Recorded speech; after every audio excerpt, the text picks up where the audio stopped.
Donald Trump now calling the delegate system corrupt. That after he got shut out completely in Colorado. But could the losing battle in Colorado actually help him win the war at the Cleveland convention? Then our conversation with Ohio Governor John Kasich about whether he's actually got a shot at the nomination and a whole lot more. Also, Hilary Clinton, she's on Long Island today, and so are we. That's to bring you the latest from her latest campaign event. Good evening, everybody, and welcome to RFL. I'm Richard French. We'll have that, plus an interesting conversation Dominic had this weekend about prison, education, and if the two can coexist. Well, to politics first. The New York primary now just 8 days away, and candidates on both sides, they've been crisscrossing the state for the past several days. But Donald Trump, he's focusing instead on Colorado at the moment. That after Ted Cruz took all 34 delegates at Saturday's GOP convention. Now, not only did Colorado go for Trump, it actually gloated about it afterwards. The Colorado GOP's Twitter handle said this: "We did it, #NeverTrump." That after the results came in. Now, the GOP chairman, he deleted it, denounced it, and now they're looking into it. But of course, Trump, he will not go quietly into the good night. Not too happy about it. This is what he had to say as to about what's going on. We've got a corrupt system. It's not right. We're supposed to be a democracy. We're supposed to be, you vote, and the vote means something. And Trump's newly hired delegate wrangler, Paul Manafort, he had this to say about Ted Cruz. You go to these county conventions and you see the Gestapo tactics, the scorched earth tactics. We're going to be filing several protests because the reality is they're not playing by the rules. So Trump, he's playing by the populists, by the slamming of the party elites, and he's also trying to stay on message and tamp down the personal attacks, at least maybe just a little bit. And maybe that's working. After getting trounced in Wisconsin, people speculating whether or not Trump had peaked and was on the downhill part of the campaign. But I want you to take a look at these polls. Trump holding commanding leads in both New York and Pennsylvania.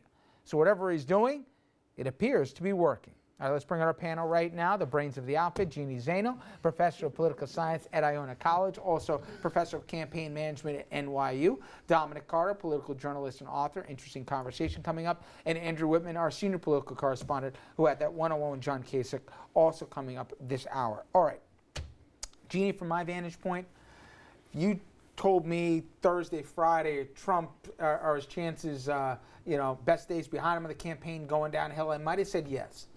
But after how it all played out in Colorado and the arrogance of how they basically awarded the delegates before a single voter casted their vote and then said, in effect, Trump never had a chance here, it plays into an easily digestible narrative that the elites are telling you who they want and who they don't, and they're taking the election away from the electorate. I think that if Trump can finally be managed a little bit and stay on message, which he seemed to do okay this weekend with, I think that's a consumable message. And add on top of that, two big wins in two big delegate-rich states in New York and Pennsylvania. I don't know if he gets the magic number before Cleveland, but I can make an argument that he's more nominatable, if that's a word. Is that a new word? I'm making it up. Let me go with it. I love than he it. was before the weekend. What do you think? You know, I think you're right. The calendar works in Trump's favor. I mean, you look at New York, you look at Pennsylvania, you look at some of these northeastern states. Neither John Kasich nor Ted Cruz has proven that they can play in these states, and that's a big problem for them. But I think Trump and his hiring of Paul Manafort, as you mentioned, is acknowledging the fact that he has been outgunned and outorganized on the ground, particularly by the Cruz campaign. And what the Cruz campaign will tell you is that the fact that we have been able to do this shows you that we are in the best position not only to win the nomination, but to win the general election and, quite frankly, to govern the country. Because this is a guy who wants to play by, play on Twitter, to play by reality TV rules, and yet we're the political ones who know how this game is played. But think about the messaging that Jeannie said. I agree with everything she said. But if the Cruz argument is, hey, we know how to game the system better, we know how to wrangle the electoral votes, the rules allow it, but the voters don't. In this election season, even Trump can manage to convey that clearly. Whatever he is, he's managed sound bites. I'm telling you, as a guy who finds nothing in common with Donald Trump, he is getting hustled here. You know what? And whether I agree or disagree with, and I disagree with just about every position he's ever taken, who are these guys to basically decide for the public who they should and shouldn't like here? Now, maybe he doesn't get the number, or maybe something happens at the convention, but if the messaging is, we're going to take it from you because we're the party elites, I don't see how that plays well in any state from now to Cleveland. Brother Richard French, I just want to make sure I heard this right. I want to make, because I'm about to grab my chest here. Did you just say... Elizabeth, I'm coming. Yeah, Elizabeth, I'm coming. Did you just say, that Donald Trump is being hustled? I did say that. Wow. Well, you know what? He might have been hustling everybody, but he wasn't hustling the system. It just seems to me they don't like the result, Andrew. I'm trying to tell you, you're right. Right. You're right. And it's easy to get your arms around. Trump has a connecting argument. I thought about this this morning. Legitimate. I thought about this this morning. Of course it's legitimate, because think about this. You common people, sure, you vote. You don't know what's best. We're going to take this over. That's a connecting argument. No matter how you slice this pie, the Republican Party has tremendous problems because of this. And Andrew, you said before, Louisiana, South Carolina, they're trying to rewrite what happened in those states by reassigning the delegates. We all know how the rules work. We all know when you go to Cleveland how they don't get 1237. It's anybody's ballgame. I get it. But it does seem, if this is a country for the people, by the people, and whatever else, who are they to decide who wins the race before it even starts? But you're talking about two different audiences that we're playing to in this argument. If you're talking about voters in the states that still haven't voted yet, yes, I think that argument is an appealing one for Donald Trump. It might actually gain him more support than it loses him, and it might help him do better in the upcoming primaries, which ticks up his delegate count. And maybe he gets to 1237. The other argument, the other audience, are the delegates who are going to be in Cleveland. And it's a PR battle between Trump, Cruz, and the GOP to try to sway those delegates, if he doesn't get to 1237, on what they want to do and what decision that they want to make going forward. And you can make an equally compelling argument that Donald Trump isn't ready to play the GOP primary. He doesn't know what he's doing.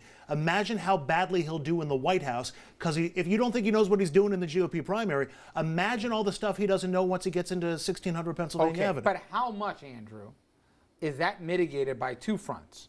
A, no matter who the delegate is, they don't want to hear when they go back home here that they defied the public's will and they played inside party politics. And B, how much is it that they still got to hold their nose and get behind a Ted Cruz, most likely, who was the biggest anathema to the Republican Party before the guy in the orange skin and I don't know what that hair is. All of that is true, but again, you're talking about a party that's very good at PR organization and making a case that's actually unpopular to the general public and having the public swallow it.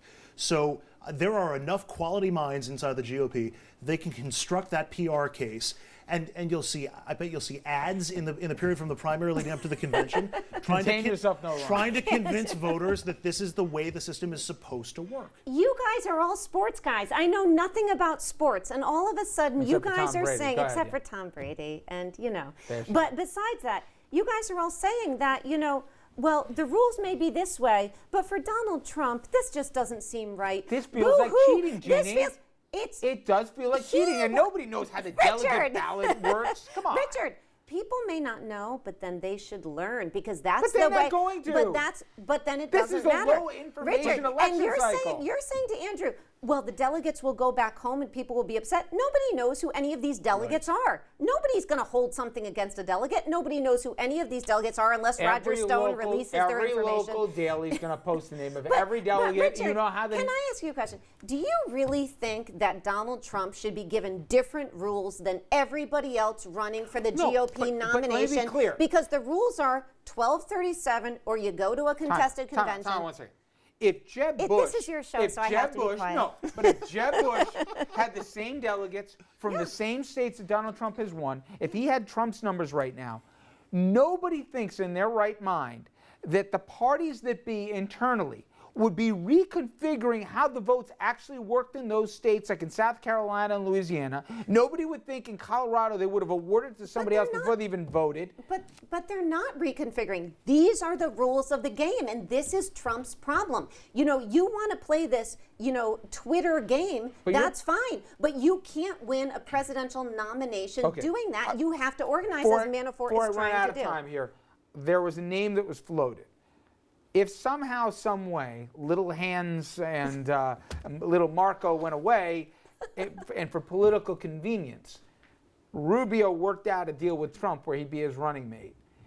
If you all of a sudden put together, that is what a rumor that's floating around, who knows the legitimacy of it, if that went around and you put Florida with him, you have Christie, you can also give him more legitimacy, that would also be on the stage, former governors, senators, whatever. Could you paint a path here where it's going to be even harder, on top of everything I said, for the party establishment to say we still got to give it to somebody else? It's going to be very hard. I'm not saying it's going to be easy for the party. It's going to be very hard, and they have, as Dominic mentioned, a PR disaster on their hands. But the truth is, you got to win 1237 to win the nomination. If you can't do that straight out, you're going to a contested convention, and Donald Trump knows very well he's going to lose in a contested convention. know. Rubio's sitting at about 170 delegates right now. Yep. Still in third place ahead of John Ahead of Kasich, by the way. yeah. But on the first ballot, I don't think Rubio can give his delegates to Donald No, Trump. he can't. Trump would have to hold on to his delegates into the second ballot and then pick up Rubio's as well. It's theoretically possible, and with that combination, you might be able to make a better argument that, Don't hey, he forget should just about, win it on the first ballot. Don't forget about our good friend, the Dr. Carson, and his 7 electoral votes, 7 delegates. Now, you guys saw the Boston Globe front page? Yes. And the pieces that were attached to it? Cheap shot or great journalism? I go with the second. Everyone's looking at me. It's kind of cheesy, if you will, to do that type of headline. I didn't actually see the story. So then no. stop talking. Meaning I saw it, Yeah. but I didn't get a chance to actually fully read the entire story. It was a good, effective headline of like what might happen under President Trump. I don't think it should have been on the front page. I think it should have been deeper in the paper. But I thought it was an interesting thought exercise and a pretty slanted editorial on the front page. Except it's everything he said. It's not them divining his positions. He's saying what he would do, whether it was deportations, whether it was trade, whether it was whatever else, whether it was what he'd do. To me, I thought it hit home. Maybe, some thought it was a little heavy-handed on the front page. What did you say? I don't see why people have to treat Donald Trump with kid gloves. He can handle it. I mean, put it on the front page if you have a position and he can respond to it. I don't see any problem with it whatsoever. The Boston Globe has every right. Boom. Period. Dominic disagrees with me. Well, coming up next here, we'll talk about the other Republican, if you will, John Kasich. He's still in it, and right now second place in New York. But the question is, can he win it? Does he really think so? Well, Andrew asked him that and more. Stay with us.